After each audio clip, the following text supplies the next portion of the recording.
গ্রামের এক বৃদ্ধ লোক বাজার থেকে সস্তা দামে একটা ফুল প্যান্ট কিনে আনছে। এখন বাড়িতে এসে সেই ফুল প্যান্টটা পরে দেখে ফুল প্যান্টটা তার পায়ের থেকেও আধ হাত বেশি লম্বা। তখন সেই বৃদ্ধ লোক তার স্ত্রীর কাছে গিয়ে বলল, আমার এই প্যান্টটা আধ হাত বড় হয়েছে, তুমি প্যান্টটাকে আধ হাত কেটে সেলাই করে একটু ছোট করে দাও তো। লোকটার এই কথা শুনে তার স্ত্রী বলল, শালার বুইড়ার শখ কত, এক পাও কবরে গেছে, এখন আবার তার ফুল প্যান্ট পরতে হবে, যাও এখান থেকে, আমার হাতে সময় নাই। স্ত্রীর এই ঝাড়ি শুনে সেই বৃদ্ধ লোকটি তার পুত্রবধূকে বলল, মা, আমার এই প্যান্টটা আধ হাত লম্বা হয়েছে, কেটে একটু ছোট করে দাও না। পুত্রবধূ বলল, বাবা, আমার হাতে সময় নাই।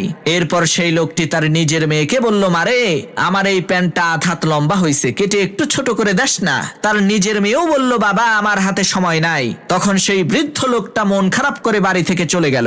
তখন সেই বৃদ্ধ লোকটার স্ত্রী চিন্তা করলো, আহারে, আমার স্বামী বুড়া মানুষ, কয়দিনই আর বাঁচবে, একটা প্যান্টই তো পরতে চাইছে, দেই একটু সেলাই করে প্যান্টটাকে ঠিক করে দেই। এই চিন্তা করে সেই বৃদ্ধ লোকের স্ত্রী ফুল প্যান্টটাকে আধ হাত কেটে ছোট করে জায়গা মতো রেখে দিছে। এদিকে বৃদ্ধ লোকটার পুত্রবধূ আবার চিন্তা করলো, আহারে, আমার শ্বশুর ছোট একটা কাজ দিছে, না করলে খারাপ দেখা যায়, দেই প্যান্টটাকে কেটে একটু ছোট করে দেই। পুত্রবধূ ও প্যান্টটা নিয়ে আধ হাত কেটে সেলাই করে জায়গা মতো রেখে দিছে। অন্যদিকে সেই বৃদ্ধ লোকটার নিজের মেয়ে, সেও চিন্তা করলো, আমার আব্বা প্যান্টটা কাটতে কইলো, কাটলাম না, এটা কি ঠিক করলাম, যাই প্যান্টটা কেটে একটু ছোট করে দেই। এইভাবে তিনজন মহিলা মানুষ মিলে ওই ফুল প্যান্টটাকে নির্যাতন করে 1.5 হাত ছোট করে ফেলছে।